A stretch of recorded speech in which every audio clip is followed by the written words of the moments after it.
उनके चेहरों से साफ दिख रहा था कि वो लोग काफी उदास है आज।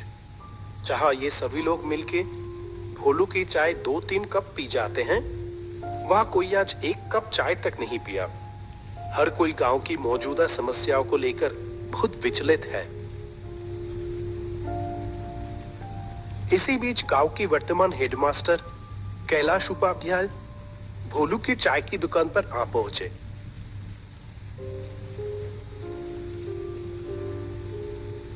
अरे रामलाल, माधव, तुम लोग यहाँ इतना उदास होकर क्यों बैठे हुए हो? मुझे इस गांव में आए हुए इतने दिन हो गए, मैंने तो कभी तुम लोगों को इतना परेशान नहीं देखा। हमेशा हंसते मुस्कुराते हुए ही देखा है, लेकिन आज अचानक क्या हुआ? आइए मास्टर जी, बैठिए। आपकी चाय तैयार है मास्टर जी। मुझे पता था आप थोड़ी देर में यहाँ आ जाओगे। हाँ हाँ बोलू, आज अपनी वो अदरक वाली चाय पिलाना मुझे, ठीक है? बहुत देर से सर दर्द कर रहा है। और हाँ, तुम लोग बताए नहीं कि हुआ क्या है, इतने उदास क्यों हो? असल में क्या है ना मास्टर जी, हम सभी लोगों का आज मन बहुत उदास है। क्यों? क्या हुआ? इतने खूबसूरत गांव के लोगों के साथ घुलने मिलने से किसी का भी मन बेहतर हो जाएगा, लेकिन उन्हीं लोगों को आज अचानक क्या हुआ? आप तो जानते ही हो मास्टर जी कि हमारे गांव में कोई अस्पताल नहीं था। कोई भी बीमार होता था तो उसको 2 गांव पार 10 मील दूर जाना पड़ता था। अस्पताल पहुंचने से पहले ही तो कितनों की मौत हो गई। इसीलिए हम सभी मिलके अपने पैसे बचा के इस गांव में एक अस्पताल बनवाया। लेकिन लेकिन क्या? हमारी सारी बचत खत्म हो गई। अस्पताल तो तैयार है, पर बिस्तर तो खरीदना बाकी रह गए। हमारे पास तो और पैसे नहीं बचे। अब क्या होगा? ओह, ऐसी बात है। मेरे पास कुछ पैसे तो थे, पर वो तो मेरी बेटी की शादी में खर्च हो गए हैं। लेकिन हाँ, इच्छापुर गांव में मेरी पुश्तैनी जमीन है एक। अगर उसे बेच दिया तो जो पैसा आएगा, उम्मीद है उससे अस्पताल का बेड हो जाएगा। क्या कहते हो? ये आप क्या कह रहे हैं मास्टर जी? आप अपनी पुश्तैनी जमीन बेच देंगे? मेरे तो बस ये 1 साल की नौकरी बची है। मैंने तो मन बना लिया, जो प्यार यहाँ मिल रहा है, मैं तो बाकी की जिंदगी यही गुजारूंगा तुम लोगों के साथ। क्यों, नहीं रखोगे क्या? वैसे भी ये तो बड़ा ही पुण्य का काम है। भगवान ऐसे अवसर बार बार नहीं देते। रामलाल, माधव और भोलू की आंखों में जैसे आंसू आ गया हो। तीनों ने हाथ जोड़कर कैलाश मास्टर का शुक्रिया अदा किया। अरे अरे, ये क्या कर रहे हो? अच्छा सुनो, हम लोग कल ही निकल जाएंगे। काफी समय से कुछ लोग मुझसे वो जमीन खरीदना चाहते थे। देखते हैं, अगर इस बार बात हुई तो उनको ही बेच देंगे।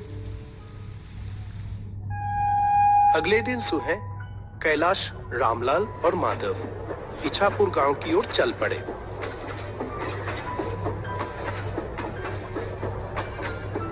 जब वह ट्रेन में थे, बाहर बहुत जोर से बारिश हो रही थी। आसमान काले बादलों से ढका हुआ था और हवा भी बहुत तेज चल रही थी। ये बारिश तो रुकने की नाम ही नहीं ले रही है। मैं भी तो वही सोच रहा हूँ, इतनी बारिश में जाएंगे कैसे? वहाँ एक नदी भी तो पार करनी होगी। आपका गांव क्या स्टेशन से बहुत दूर है? स्टेशन में उतर के पहले हम लोगों को नदी के किनारे पहुंचना होगा, फिर वहां से नाव लेके नदी पार करके जाना होगा मेरा गांव। ऐसे ही बात करते करते समय बीतता चला गया। आखिरकार जब तीनों स्टेशन पर पहुंचे, वो शाम हो चुकी थी। सुनसान स्टेशन पर बस वो तीनों आके ही उतरे। अभी तो बारिश थोड़ी रुकी है, चलो देखते हैं जल्दी से नाव घाट पर पहुंच पाते ही या नहीं। वो तीनों स्टेशन से बाहर आ गए। आसपास कोई भी नजर नहीं आ रहा था, ज्यादा ही था। घने काले अंधेरे ने चारों ओर जैसे एक जादुई माहौल बना दिया था। वह स्टेशन के पास एक बरगद के पेड़ के नीचे आके रुके। यही पर रिक्शा मिलता था। आज तो एक भी रिक्शा नहीं दिखाई दे रहा। इतनी बारिश की मौसम में क्या ही मिलेगा। किसी ने तो उम्मीद भी नहीं की होगी कि इतनी बरसात की रात में भी कोई आखिरी ट्रेन से यहाँ आ भी सकता है। अब क्या किया जाए? चलो पैदल ही चलते हैं। मुझे तो कोई और रास्ता दिखाई ही नहीं दे रहा। मौसम भी तो कुछ ठीक नहीं लग रहा है। अगर फिर से बारिश आ गई तो? वो तीनों अंधेरे में ही आगे बढ़ने लगे। कुछ देर चलने के बाद दूर से एक वैन आने की आवाज आई। लगता है कोई वैन रिक्शा आ रहा है इधर ही। रुको रुको। कुछ ही देर में दूर से कच्चे रास्तों में एक वैन आती हुई दिखाई दी। कैलाश ने उस चालक को देखते ही पहचान गया। कहा, अरे रतन भैया, आपसे मिले हुए कितने महीने हो गए। वो आदमी कैलाश को थोड़ी देर देखा, फिर कहा, अरे कैलाश, कैसे हो? अपने घर जा रहे हो क्या? जी रतन भैया, मैं तो ठीक हूँ। ये दोनों हैं रामलाल और माधव। मैं जिस गांव में अभी मास्टर हूँ, ये दोनों उस गांव से ही है। हम सब तो अभी मेरे घर जा रहे थे। रतन भैया, आप हमें नदी के किनारे ले चलोगे क्या? तो आज रात की आखिरी नाव मिल जाती। रतन ने कहा, इस बरसात की रात में नाव मिलेगी? अच्छा चलो देखते हैं, बैठो। चलो रामलाल, चलो उठो। ये आखिरी मौका है। अगर ये निकल गया तो सारी रात यहीं रुक के बारिश में भीगना पड़ेगा। चलो चलो। सभी लोग वैन पे जाके बैठ गए। अंधेरे में ही वैन आगे बढ़ने लगी।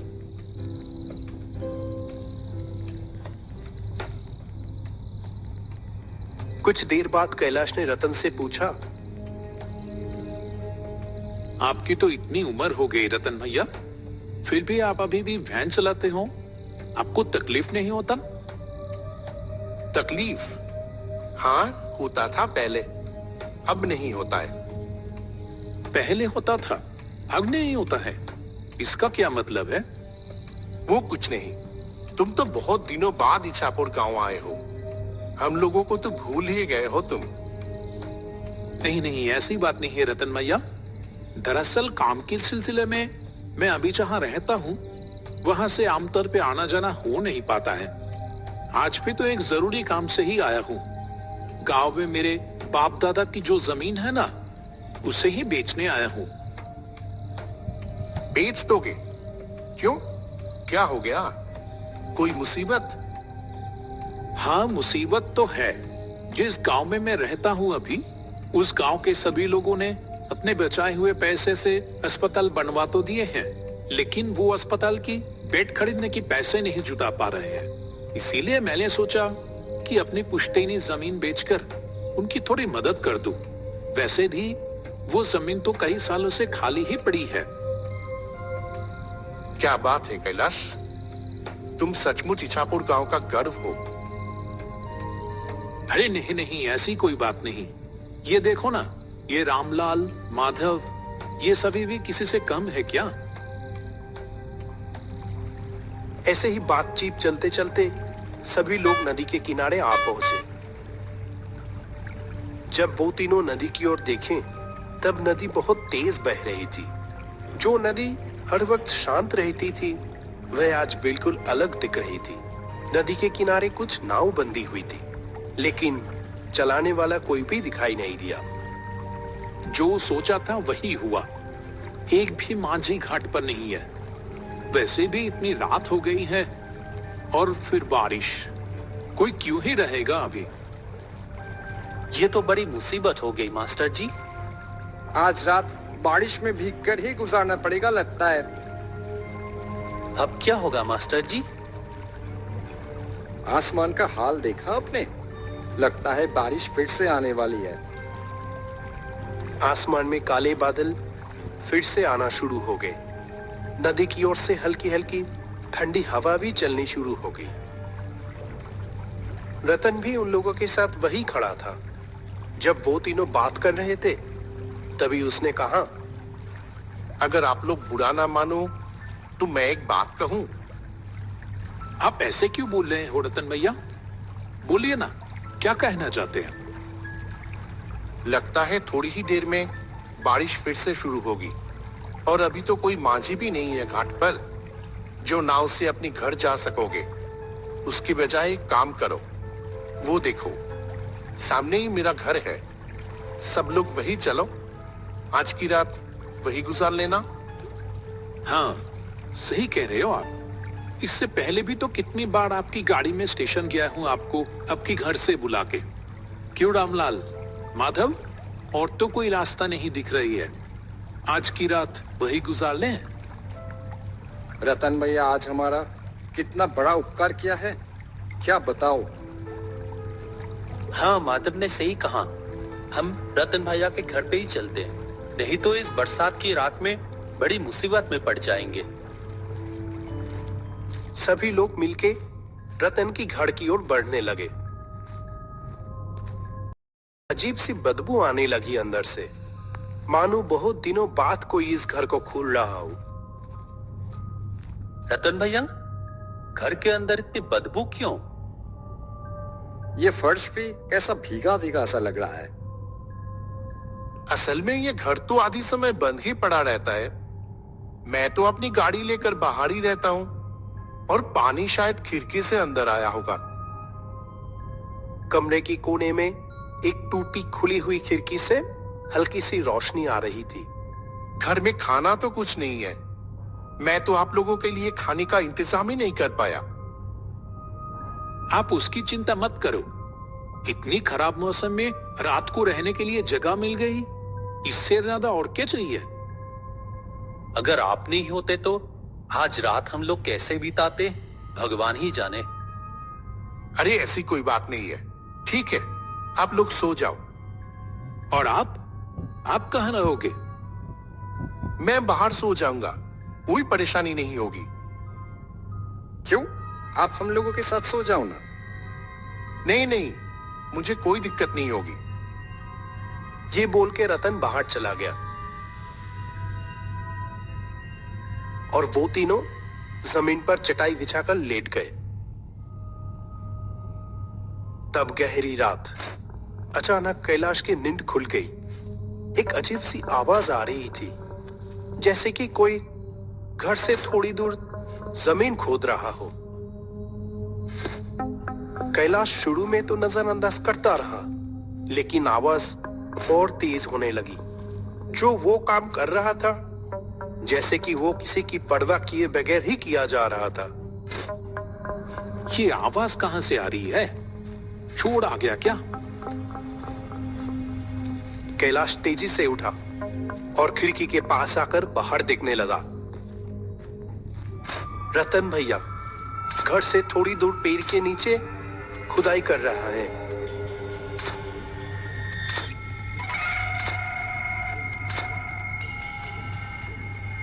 माधव, रामलाल, उठो, जल्दी उठो।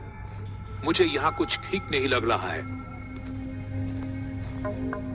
रामलाल और माधव दोनों नींद से जाग गए। कैलाश ने दोनों को खिड़की के पास बुलाया। अरे, रतन भैया कहाँ गया?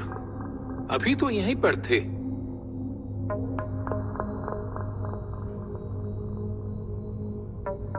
आपने ठीक देखा था मास्टर जी? हाँ हाँ बिल्कुल। चलो तो बाहर। वे तीनों घर के पीछे वाले पेड़ की ओर चल दिए। ये देखो, यहाँ पेड़ के नीचे जमीन पर कुछ है लगता है।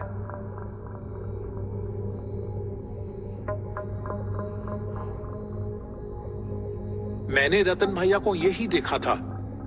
लगता है मानो जैसे कि वो चाह रहे थे कि मैं नींद से उठकर ये देखूं। देख तो रामलाल, क्या है वहां?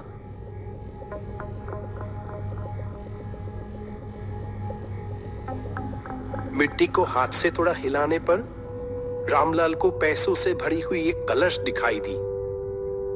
अरे इसके अंदर तो बहुत सारे पैसे हैं। सच में? लेकिन ये है किसके? रतन भैया अभी कहाँ चले गए? ठीक है, वो दूसरों की पैसे है, उसकी हमें जरूरत नहीं। वो जैसे था उसको वैसे ही रख दो अच्छे से और चले आओ वहां से। ठीक उसी वक्त वो पेड़ जैसे हिल उठे।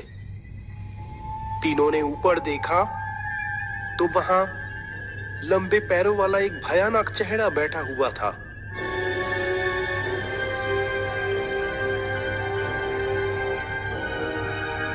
डरो मत कैलाश, मैं रतन हूं। मैं यही देखना चाहता था कि क्या तुम समय के साथ लालची तो नहीं हो गए हो। तुम सच में गांव का गढ़ हो कैलाश। तुम चाहते तो ये पैसे आसानी से ले सकते थे, और मैं अकेला बूढ़ा आदमी तुम तीनों के सामने तो टिक भी नहीं पाता। जहां तुम्हें पैसों की इतनी जरूरत है और यहां इतने सारे पैसे हैं। लेकिन आप? मैं 1 साल पहले ही मर चुका हूं। एक दिन मैं अपनी वैन लेके लाइन के उस पर जा रहा था। ऐसे में एक ट्रेन आके, छोड़ो उस बात को, मैं मर तो चुका हूं, लेकिन मेरे बचाए हुए पैसों की वजह से मुझे मुक्ति नहीं मिल रही थी। मैं किसी सच्चे इंसान की तलाश में था। आज मुझे वो मिल गया। आप लोगों से बात करके ही मैं समझ गया था कि आप लोग सच्चे इंसान हैं। मैं थोड़ा जांच लिया बस। ये पैसे ले जाओ और अस्पताल के लिए लगा दो। तुम्हें अपना पुश्तैनी जमीन बेचने की कोई जरूरत नहीं है कैलाश। यहाँ जो पैसे हैं उससे अस्पताल का काम पूरा हो जाएगा। रतन भैया, अब मुझे मुक्ति मिलेगी। आप सब लोग अच्छे से रहना। ये कहते हुए रतन का भयानक चेहरा हवा में गायब हो जाता है। वो तीनों बस पैसों से भरे हुए कलश को देखते रह गए। बारिश की रात एक भूतिया घर में बिताए हुए वो पल उन लोगों के मन में पूरी तरह से कैद होके रह गया।